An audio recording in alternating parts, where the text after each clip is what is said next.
खबरों का सजा बाजार है, कोई सत्ता पक्ष तो कोई विपक्ष का हथियार है, लेकिन हम वो खबर लेकर आए हैं जिसमें धार है।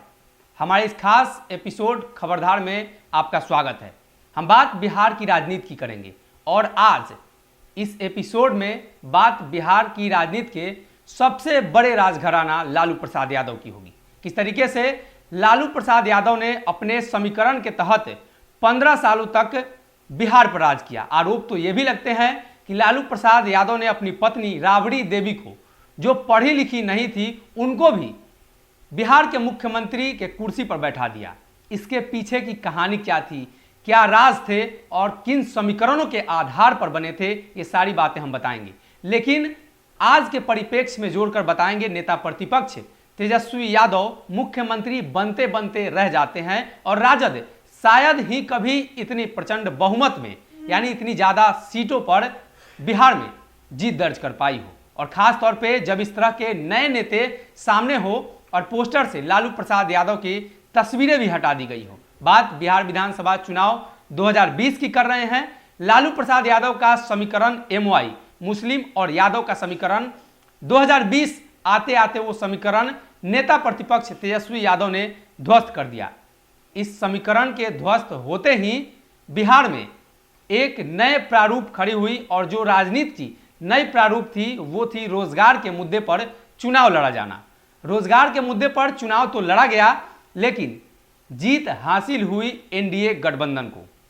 कहा तो यह भी जाता है कि यह जीत पिछले दरवाजे से आई है। लगातार सत्ता पक्ष और विपक्ष के बीच इस बात की नोकझोंक भी होती है।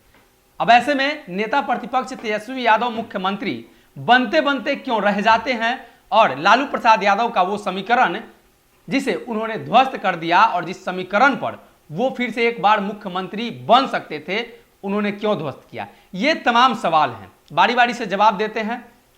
बिहार में 24 सीटों पर एमएलसी के चुनाव हो रहे हैं। फिर से नेता प्रतिपक्ष तेजस्वी यादव ने ए टू जेड की राजनीति अपनाई और लगभग 10 के आसपास सवर्ण नेताओं को टिकट दिया इस एमएलसी चुनाव में। लेकिन इससे उनका घाटा क्या हुआ?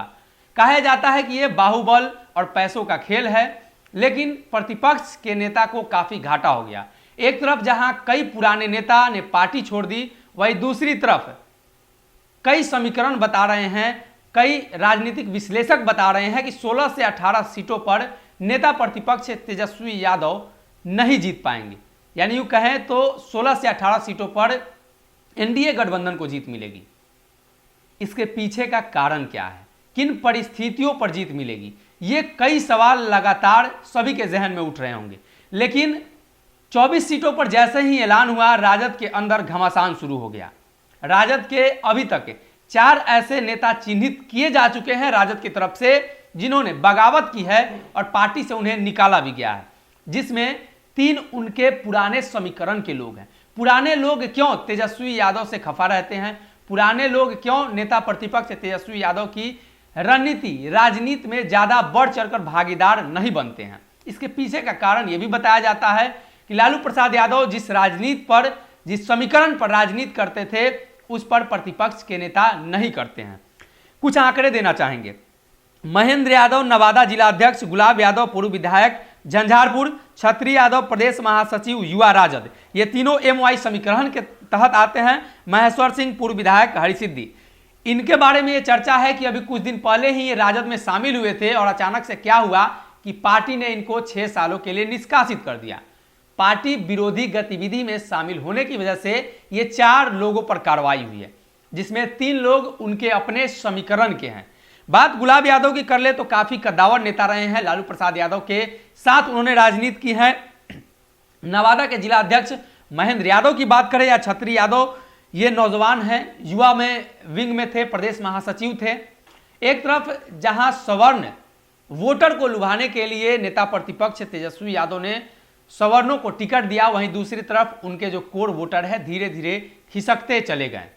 इसके पीछे की रणनीति भाजपा ने भी अपनाई और भाजपा ने भी नित्यानंद राय, भूपेंद्र यादव जैसे यादव समाज के बड़े नेता को आगे किया।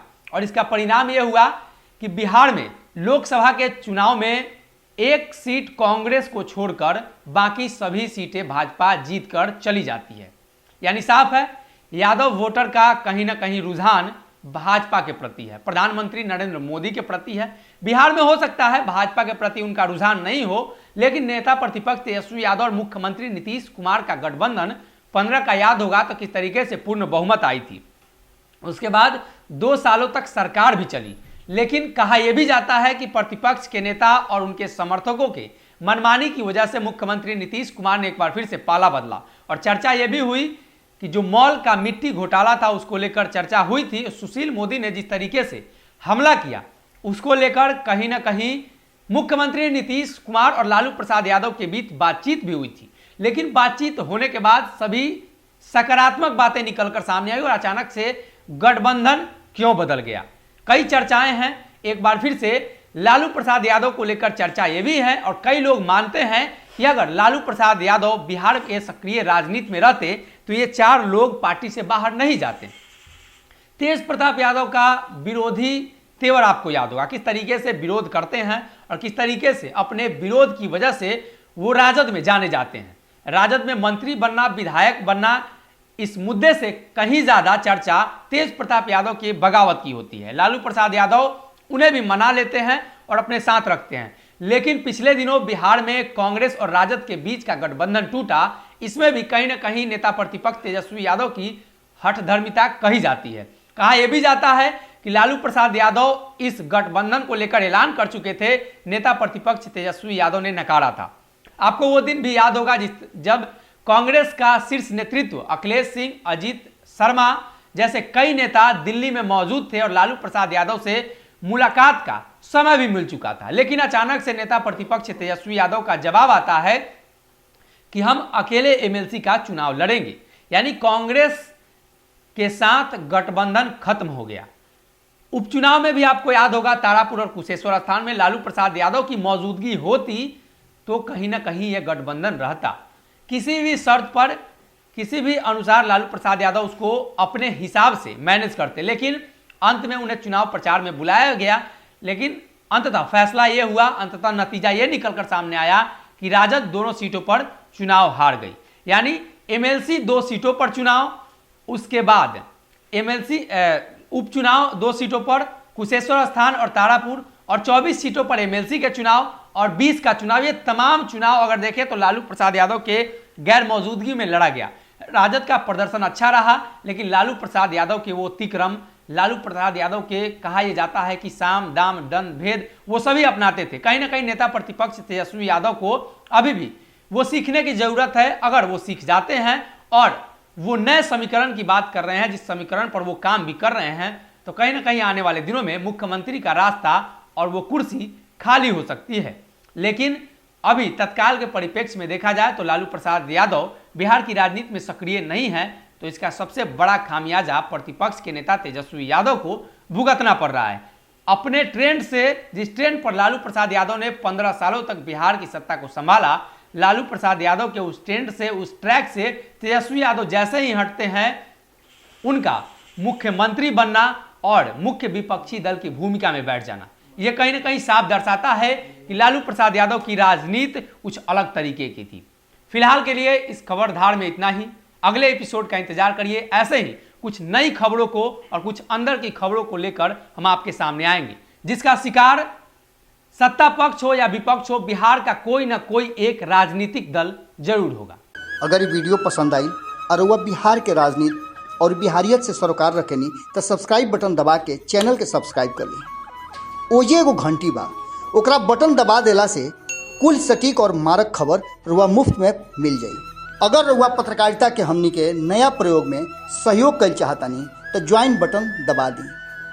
पेटीएम नंबर नोट कर ली 9386816700। धन्यवाद।